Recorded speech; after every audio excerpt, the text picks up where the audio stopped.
Hey guys, how's it going? And welcome to the showdown between Norsca, led by Throg the Troll King, and the Tomb Kings, who are going to be led by Cetra the Imperishable. So without further ado, let's jump right into this match and have some fun. So in the front line, I do have an entire core of the Marauder champions, and I definitely think they're going to be the ideal pick here. Firstly, they have really high melee defense at 56, so they're going to be pretty good for like prolonged engagement with undead troops that aren't going to break.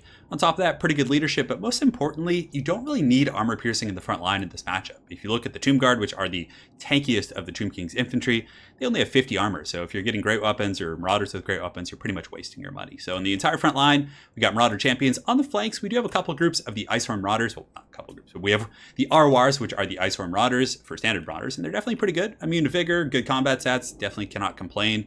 And they also look really, really cool with their capes and their color scheme. On the far side, one more group of Marauders, and that's pretty much it for our primary infantry corps. For our leadership, we do have Throg, and Throg, I think, is going to be the best pick here. Granted, you can see my opponent actually brought a really, really, it's going to be a tough army simply because there's not really any large target. So there's no, Bone Giants, there's no Cambrian War Sphinxes, there's no Necro Sphinxes. And typically my builds versus the Tomb Kings are pretty, set around taking care of like Tomb Scorpions and Constructs. But still, I feel like the Marauder champions should be able to do pretty well against like standard Tomb King infantry. But Throg, regardless, he's very tanky, he has regeneration, so even if he's getting focus fired by skeletons, we can pull him back, let him regenerate. And he's also going to be very good against Cetra, who is on horseback, so hopefully his bonus for Large will be good. We have one group of Premier Warriors, again, to take out Constructs, but unfortunately my opponent doesn't have any. And same thing goes for the Miststalkers, because Miststalkers also aren't going to be taking bone damage or Shopti Great Bow Fire on the approach, because they do have stock and do really good AP, but, if I can get them against like some Tomb Guard, they still have good enough stats and hit hard enough that they'll be good there. Two groups of the Marauder Javelins in the back for large targets. Again, not the most useful here based on what my opponent brought. Some spears in the back. And that's pretty much it. I think I accidentally left my caster back here, but he'll be joining shortly. For my opponent, this was kind of like my nightmare build. I was like thinking about, this is the build for my Norsca guide against the Tomb Kings, and I've had great success with it. I don't know if I've like had any serious losses with it yet, but yeah, well, maybe this game, you guys will see. It's no spoilers or anything. But regardless, in the front line, like he's got all constructs, so he's going to be getting massive buffs from the, the Realm of Souls, so a lot of healing going to be going off. It's a very durable, like kind of grindy army here, and it's really kind of nullifying the effectiveness of my Familiar with Great Weapons as well as my Miststalker, so it's going to be a serious cockfight for sure. So without further ado, guys, let's get this show on the road. So in the front line, my opponent just have Tomb Guard, Skeleton Archers, and that's pretty much it, and some Halberds, and of course Cetra with the more cost-effective spells. So my champions are going to come in here. Thankfully, they do have the shields. They're still taking a ton of damage because they're not terribly armored, and the Blessed Legion is sundering their armor there.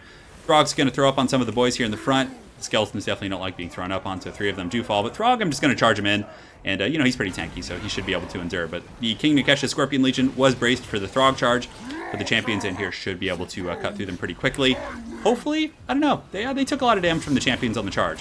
In the front, though, there's some witchcraft going on for my opponent. I'm not sure what effect that was. What spell was that? Maybe some sort of a passive effect. But regardless, Throg is in the secondary line. He has popped Fight or Die, as well as Flaming Sword of Ruin on the front line. So really trying to break through here. But you can see that my Marauder Hunters with Javelins, I'm basically just focusing down the Blessed Legion, trying to burn down his best archer. But he's obviously getting the upper hand there. In the meantime, the Miststalkers, obviously a stock unit, I sent them up and around, and I'm like, okay, this is a pretty big puzzle, right? There's a ton of Tomb King's infantry. I need to start chipping away. And you can see the Burning Skull is going to be huge here. So I get a good Burning Skull that actually chews away at quite a bit of those Halberds HP. And hopefully we'll get these King Nikeshas as well. But I'm going to start chipping away at the edges of the flanks because he does have swords over here, or spears, which are pretty low tier. So the Miststalkers are coming in with the steel chairs. And hopefully they'll be able to cleave some of these guys because I'm taking a ton of damage in the middle. You can see Marauders are fleeing. The Halberds are standing pretty firm here. And it is a wild battle. On the far side, the Icehorn Marauders are kind of holding off. So anytime you're outnumbered, and I actually think I may have said this in one of my earlier videos, that anytime you're outnumbered and your opponent's army can wrap around yours, just turn, instead of like charging the Icehorn Marauder straight in, turn them sideways and force your opponent to wrap around you. It's going to, buy you a lot of time. Some of my Javelins are rallying over here on the far side, the Marauder Javelins, but this group is obviously going to get focused down by those Skeletons pretty easily. But Throg is able to get through with the Javelin Fire and take out the Blessed Legion, and he's doing a good job in the front line. Not really finding like a true home because Cetra is very quick, and just kind of, Cetra was able to actually bully beat down my Familiar with Great Weapons because Cetra does have a bonus versus large. So my Familiar are broken and running from the Imperishable one here. But I do send some spears to try and peel. In the meantime, my opponent does summon some Ushapti over on this engagement, which is going to be tough for these Marauders, but thankfully they are my elite ones. And I do have some Javelins who I think I was repositioning, so I grabbed them, moved them up and over the hill, and I'm going to be sending them after the Ushapti here. But in the front line, bounce power is pretty even, if anything, a little bit in my opponent's favor. He still has 1,280 troops to my 525, but proportionately, we've lost a pretty similar amount.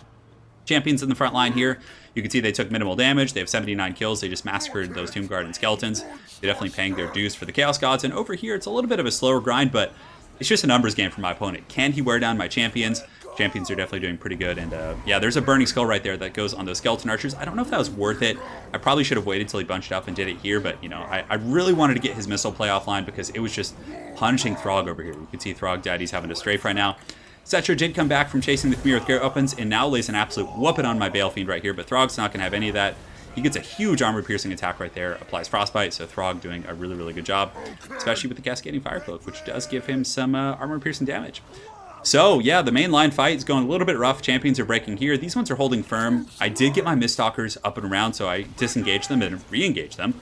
So they'll be able to melt these Skeleton Archers in like a matter of like 30 seconds probably. My other Skeleton, or Marauder Spears, not Skeleton Spears, the Marauder Spears are going to be chasing down his other Archers. So now I felt a little bit safer simply because Throg was in okay shape, but he was very blobbed up here. So I was just like, oh no, my Khmer Bale Fiend's breaking before I can get another Burning Skull off, and that was a huge bummer. In the back, my opponent has gotten some Tomb Guard, disengaged from the main fight, and he is chasing my Javelins, which are pretty useful now. I think all of his troops do have shields. I think even the Halberds do have shields, silver shields. So yeah, I mean, still they have light armor, so it is some damage, but it sucks that they're getting chased off there. My Marauder Spears are about to catch these Skeleton Spearmen. Over here, these Miststalkers are able to just absolutely just pound town on those Archers in the back line.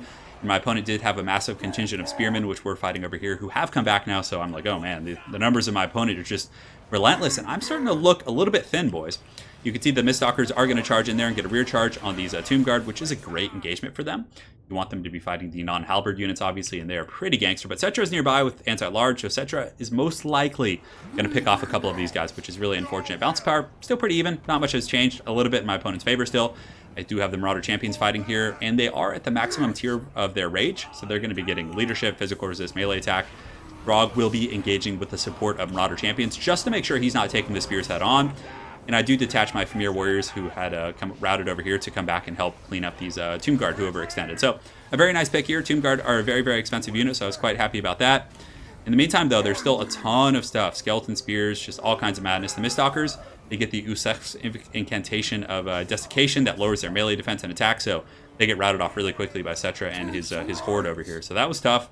My Firecaster did come back, though, which was huge. I really, really needed this. But it's looking pretty grim, guys. My opponent's really kind of taking me to town here. You can see the bounce of power is now teetering actually away on the left side of the sword right here, which is tough. But the Marauder Champion's holding really firm, racking up, looks like only 39 kills from this group. But regardless, Throg is in here fighting, clubbing away Skeletons. But here comes Gotham's Reckoning. The Burning Skull is going to come down, just pure heavy metal, just going right down this formation. That is so good and tasty, just roasting hordes of those Skeletons, which is exactly what I need. It is literally like The Walking Dead right now. You can see there, yeah, the vampire counts thought they had that unlocked. Nope, this is the Tomb King's job now here. But you can see the Tomb Guards and all of them are pushing up. My Marauder Champions still, despite being completely surrounded, just jacked beasts, continuing to fight with their six-packs and their bulging shoulders. They're doing a pretty good job. In the back, I do use my great weapons to kind of peel off this group, like I said, so we're able to kind of secure the backfield. But again, my opponent does have so much stuff, and Settra was chasing off the Miststalkers back here, which is definitely a pretty good call. But if those Miststalkers do come back, and it looks like they do rally right there, so I couldn't remember if they rallied or not, but they come back, and man, this is not good for Settra, because yeah, Settra is kind of a counter to them, but these guys have such good stats. They have Armor Sundering, putting Settra down to 50. They're just an incredibly powerful unit. So now it's going to take Settra a while to break these guys with their 56 melee defense, 110 armor, just rock hard over here. And yeah, they're going to just start fighting Settra. So that's tough. But my opponent, I am creeping back in a little bit in the Bounce of Power. He does have this blob fighting here, but again, the Enraged Champions are really good at staying combat if they're not fighting enemy high DPS units. So the Spearmen even coming in here, getting the Rage mechanic, so you can see they probably have physical resist, leadership, and 5 melee attack now. I think, yeah, putting them up to 30, making them pretty decent mainline troops. So we're probably going to be able to work through this horde, potentially. It's going to be really tough. Over here, you can see Throg and the company are having to fight these halberds. He's using his Ice Breath, so deciding not to throw up his Foul Bile there. But the Standard Eye is going to make these Marauder Hunters a much better unit with 52 melee attack. So they're coming in, and that's what's cool about the Marauder Hunters with Javelins or Throwing Axes, is they're not bad in melee versus chaff.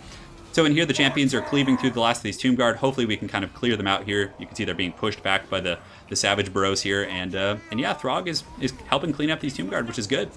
Over here, my great weapons do break off, but some of the champions are going to be coming back and getting an impactful rear charge right here. They're going to leap in and just start crushing these skulls.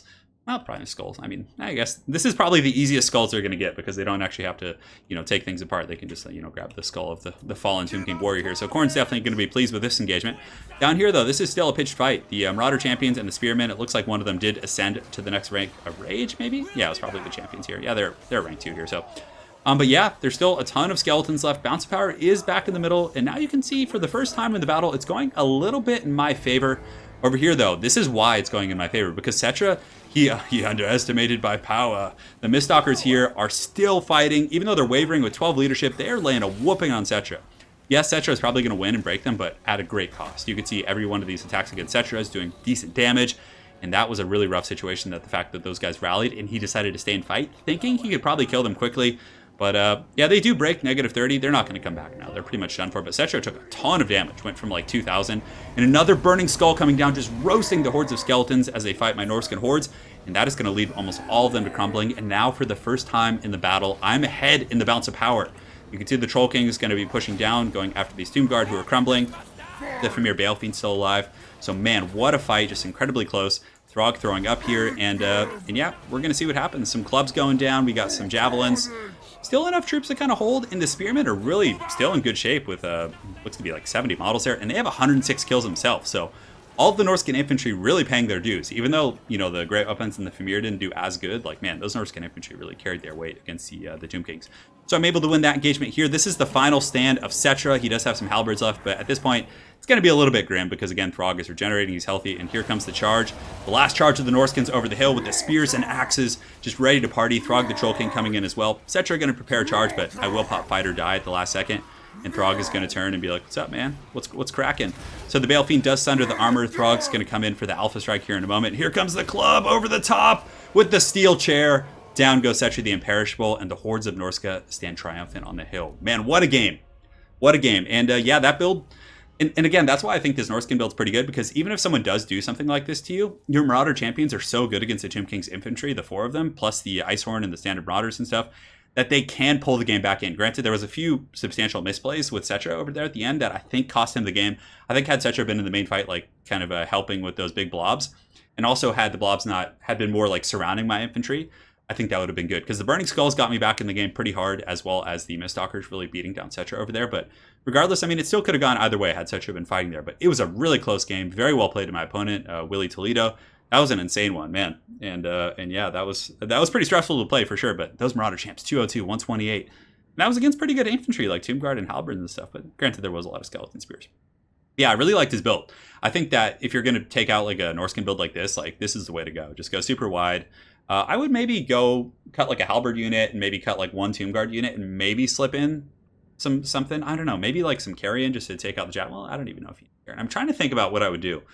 Maybe I would bring like a Tomb Prince, like just to help Cetra, to give him the Guardian as well as another anti-large. And then like that would at least give you the tools to really take out the Famir as well as like punish Throg and keep him. You could even go like double Tomb Prince. There's a couple ways to do it, but I'll have to do some thinking on that. So very well played to my opponent, Willie. Look forward to running into you again on ladder, and hopefully you guys enjoyed this Tomb King showdown. Have an excellent night, guys, and take care.